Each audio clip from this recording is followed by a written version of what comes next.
Ok, vamos lá. Qual a questão de bibliotecas? Python é conhecido por ser uma linguagem com muita biblioteca. Biblioteca, o que que é isso? Para entender intuitivamente, você vai entender uma biblioteca como, entre aspas, um mod, uma modificação. Sabe um jogo, sei lá, Minecraft? Dizem que Minecraft é muito bom, mas com mods fica ainda melhor. Com mods aumenta a possibilidade do que você pode fazer. Python é uma linguagem que tem muita coisa que você pode fazer. E a galera cria umas funções, umas coisas que dá para você fazer e essa comunidade, ela posta essas funções, posta essas coisas que dá para você fazer como um conjunto de métodos. E esses métodos são chamados de biblioteca. Como você vai ver isso? Você vai abrir o site pypy.org. É ponto .org? Exatamente. O primeiro Py é de Python e o segundo PI, é de Package Index. Aqui você vai ver todas as bibliotecas em Python. Olha, tem muitos projetos, muitos projetos. E a gente vai ver alguns dos principais aqui. Como é que eu importo uma biblioteca? Eu uso a função import. Por padrão, por boas práticas, a primeira coisa que eu vou fazer no meu código, sempre, seja ele em Python, JavaScript, em C, eu sempre vou importar as bibliotecas que eu vou usar. Por boa prática, sempre façam isso, ok? Vamos lá. Importar. Qual biblioteca que eu vou usar? Eu vou usar de exemplo a biblioteca Math. Tem muitas bibliotecas que você tem que baixar e instalar, mas o Python, por padrão, já tem umas bibliotecas aqui que vem instalada junto com ele.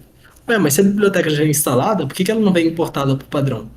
Porque se você fosse importar todas as funções que tem em todas as bibliotecas padrões do Python, seu código ia demorar muito para rodar. Teria que carregar todas elas antes de começar a rodar. Então, por padrão, ele só importa as funções padrão do Python e você pode importar as bibliotecas que já vêm instaladas com ele. O Math é uma biblioteca que me permite fazer muitas coisas relacionadas à matemática. Como eu uso as funções de uma biblioteca? Eu digito math, o nome da biblioteca, ponto. Aqui vai aparecer todas as funções que eu consigo usar. Olha aqui, a biblioteca math, por exemplo. Tem. Eu consigo calcular seno, cosseno, eu consigo arredondar para cima, arredondar para baixo, calcular o fatorial. Vamos lá, eu posso printar, por exemplo, math.fatorial de 5. A gente já teve um exercício sobre fatorial, só que demorou muito, porque era um exercício que a gente usava loop.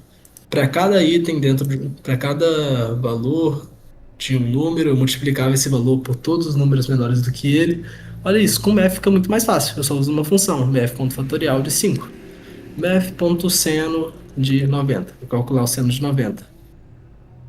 0,89. Opa, tá certo isso?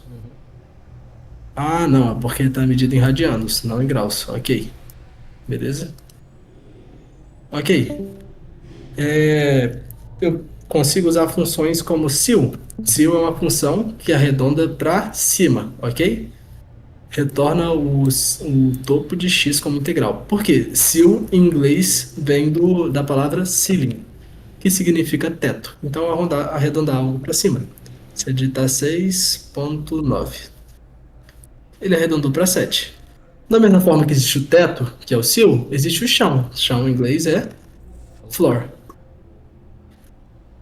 Então, eu consigo usar o math.floor, 6,9. Ele vai arredondar para o número mais para baixo que tem, que é o 6, ok? Bibliotecas importantes a gente saber. É a math. Outra biblioteca muito legal para a gente usar é a time.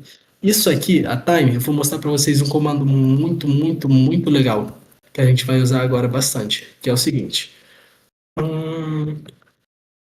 For C range, eu vou contar de 10 até 0 no passo -1.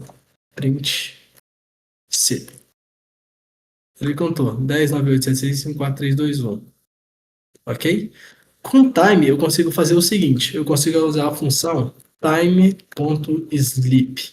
O que o time.sleep faz? Ele vai simplesmente pausar a execução do meu código. Eu vou colocar aqui para pausar por 0,7 segundos. Olha isso. Agora fica mais interativo. Parece realmente uma contagem regressiva, entendeu? Parece que meu código está vivo, que ele está funcional. Isso é muito da hora, esse comando time.sleep. Ok?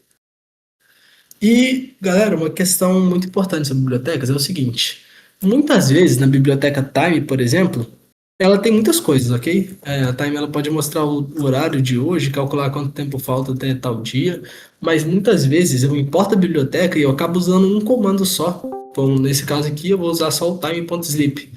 Então, peço o seguinte: se eu for importar a biblioteca toda para usar só um comando, tinha que ter um jeito mais fácil de importar só aquele comando. Então, aqui eu faria o seguinte: ao invés de import time, se eu quero importar um comando só daquela biblioteca, eu daria o seguinte: from time import sleep. O que eu estou dizendo? Olha, eu não quero importar a biblioteca time, mas da biblioteca time eu quero importar só esse comando de sleep, ok? A diferença entre fazer o import da biblioteca toda e importar só o comando é que se eu importei só aquele comando, eu não preciso digitar o nome da biblioteca, time.sleep, daria erro. Eu só uso sleep como uma função normal, ok? Se não, daria erro. Não posso colocar time.sleep, porque eu não importei a biblioteca time. Eu importei só a função sleep, beleza? Uma coisa que eu consigo fazer, biblioteca OS. OS é uma biblioteca muito útil que permite eu interagir com o sistema operacional, que permite eu interagir com o meu PC. OS.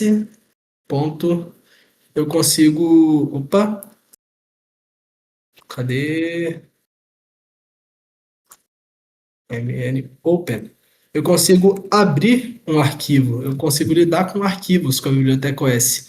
Eu consigo ler arquivos, escrever dentro de arquivos. OS é uma biblioteca muito usada quando eu quero interagir com o sistema operacional, interagir com o meu computador. Inclusive, no final desse curso, eu vou ensinar duas bibliotecas muito legais para vocês, que são o Flask. Flask é uma biblioteca usada para eu trabalhar com Python para web, para eu criar sites que tenham funções em Python.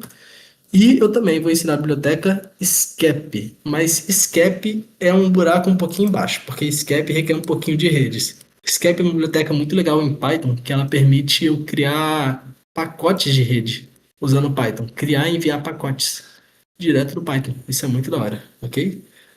Manda pagar o 62. Mano, aqui daria problema não, porque eu não tô no Windows, tô no Linux, não daria problema, tranquilo. Ok. Outra coisa legal que eu consigo fazer é o seguinte: se eu quero usar um comando, e só que eu não gosto, por exemplo, do nome sleep, eu quero mudar o nome desse comando, eu consigo criar um alias.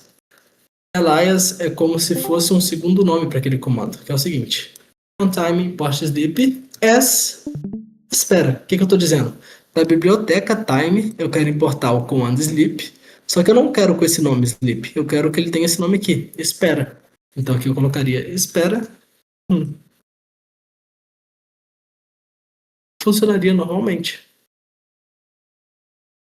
Então, essas são as três operações que eu mais vou usar. Import, quando eu for importar uma biblioteca inteira. From, quando eu quiser importar um comando só. Import open, por exemplo. Open é um comando do OS que permite eu abrir arquivos. E from import as, quando eu quiser importar, só que com outro nome. Beleza? Bibliotecas legais, importantes pra gente saber de começo. Pô, não. Pior que eu não conheço a biblioteca, mas parece ser para mexer com C dentro de Python. Mas bibliotecas importantes para a gente saber. Import. Math. Rapaziada, a essa altura eu espero que vocês já tenham adquirido uma das skills que vocês mais vão usar na vida de programadores de vocês, que é a skill de ler documentações. Ok? Para isso que eu vou usar o PyPy. Por exemplo, aqui pesquisei no PyPy biblioteca Math. Não quero nenhuma dessas aqui, eu quero só a Math. Calma aí. Tá, vou usar Flask de exemplo, porque MF é um padrão do Python, não aparece no PyPy. Mas olha, Flask é uma biblioteca feita para criar aplicações em web em Python. Aqui na documentação vai ter todas as informações que eu preciso saber sobre o Flask, ok? Tudo que eu preciso saber. Aqui tem o repositório deles do GitHub, se você quiser ler o que que cada função faz, sacou? Então, eu espero que a essa altura vocês tenham aprendido isso, de ler a documentação, pesquisar sobre o comando e ver o que eles fazem. Porque agora, para semana que vem, eu vou passar uns exercícios que vão requerer a biblioteca Map, a biblioteca Time, comandos que vocês nunca viram na vida de vocês. Vocês vão precisar pesquisar sobre, ok?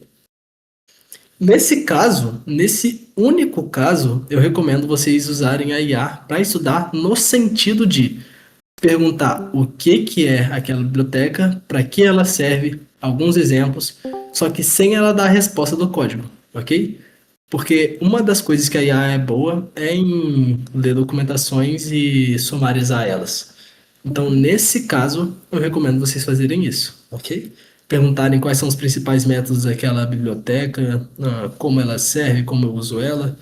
Então, o que eu quero que vocês pesquisem sobre Math, Time e, olha, a propósito, a princípio, essas duas, ok? Tem mais uma que eu não estou me lembrando. Não estou me lembrando, mas tinha uma que a gente usava bastante além dessas duas. Se alguém lembrasse disso, seria o Natan. Só que não sei se ele vai lembrar também, mas tinha alguma biblioteca que a gente usava bastante além dessas duas. Panda? Não. Panda é uma biblioteca. Pygame é uma boa. Seria uma muito legal de vocês pesquisarem. Pygame, ele é usado para criar jogos em Python, e ele é usado também para criar interfaces visuais. Então, por exemplo, se eu for criar uma calculadora, mas eu não quero criar aqui no terminal, eu quero criar de fato uma calculadora que dê para eu clicar nos botões e tudo mais, Pygame é uma que eu usaria. E, como vocês devem saber, a essa altura, Python é muito usado para tratamento de dados. E por isso, por ser muito usado para data science, acabou virando uma Tem, das principais para IA também. tem E para NumPy, IA, oi? NumPy, NumPy Pandas, SciPy. Pandas e NumPy são muito usados em tratamento de dados, em data science, ok? Mas essas aqui, por enquanto, não precisamos pesquisar sobre, mas eu sei que vocês vão ouvir falar sobre eventualmente. Mas a princípio, eu quero que vocês aprendam Math e Time. Aprendam, pesquisem sobre Math e Time. E se vocês quiserem, por enquanto, uma que dá para iniciante usar também é o Pygame. Pygame seria muito legal se vocês pesquisassem e aprendessem a usar. Ah, lembrei, Mas as lembrei, essenciais agora. Oi. lembrei. É Random. Random, nossa vida, cara, como que eu esqueci disso? Cara, random é o seguinte. Random é uma biblioteca usada para eu gerar coisas aleatórias em Python, para eu aleatorizar meu código. O código sempre funciona da mesma forma. Calma, deixa eu só ver o que ele mandou. Não posso dar um import uma linha só? Tem que ser tipo import math, import time? Cara, por boa prática, é melhor você fazer isso. Porque se eu estou no meu projeto e eu abro ele aqui primeiro. Caramba, na verdade é uma boa pergunta. Eu não sei se dá para fazer import em uma linha só. Deixa eu pesquisar isso agora. Consigo importar mais de uma biblioteca com um único import. Python? Não, não tem como então. O Python não aceita essa sintaxe diretamente, ok? O que você consegue fazer é importar vários itens de um mesmo módulo usando vírgulas.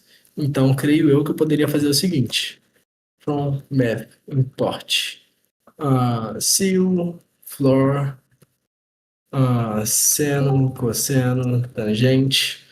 Eu poderia, de uma mesma biblioteca, importar vários comandos, mas importar biblioteca é só uma por linha mesmo, realmente. Ok? Foi bom me perguntar. Não, isso aqui não daria, não funcionaria. Requests também é legal, mas é um buraco mais embaixo, um buraco mais fundo. Galera, muito importante essa biblioteca Random. Eu quero que vocês pesquisem sobre ela também. Random usada para aleatorizar meu código. Por exemplo, uma das funções mais usadas do random é o random.randint.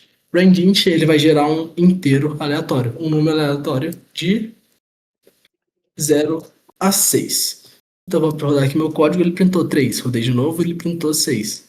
Rodei de novo, ele printou 4. Rodei de novo, ele printou 1. O random, essa biblioteca, ela é usada para aleatorizar a geração do meu código, ok? Muito, muito importante de vocês saberem. O random, ele não é de fato aleatório. ele é uma fórmula matemática muito difícil de ser prevista. É bem difícil você prever de qual vai ser o próximo número, mas é legal vocês saberem que isso não é de fato aleatório, é uma fórmula matemática, porque isso já gerou vulnerabilidades.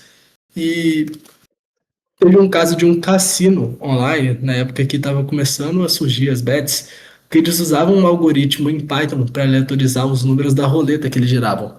E um grupo de hackers conseguiu pegar a seed do random que eles estavam usando, conseguiram prever com base nisso quais seriam os próximos números a ser gerados naquela roleta, e eles deram um prejuízo milionário para aquela bet. Então, é importante vocês saberem, para fins didáticos, que a biblioteca random ela não gera números de fato aleatórios, porque um computador não consegue escolher coisas aleatoriamente, assim, ok? Tipo, de fato, aleatoriamente.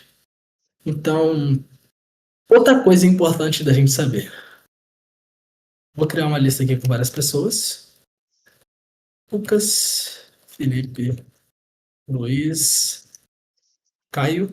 Outra função muito importante é a random.choice. Choice, ela vai escolher um item aleatório daquela lista. Então, vou printar random.choice alunos. Ele escolheu Luiz. Ele escolheu Luiz de novo. Luiz de novo. Meu Deus do céu. Felipe, Lucas, Caio, Felipe, Caio, Caio. Ok? Exatamente, concordo. Galera, por hoje é isso. Você vê que são dois assuntos bem de boa, que são dicionários e bibliotecas. E eu quero que vocês pesquisem sobre essas três. Eu vou passar exercícios que requerem que vocês conheçam alguns comandos dessas três. E a gente fica por aqui. Deu para entender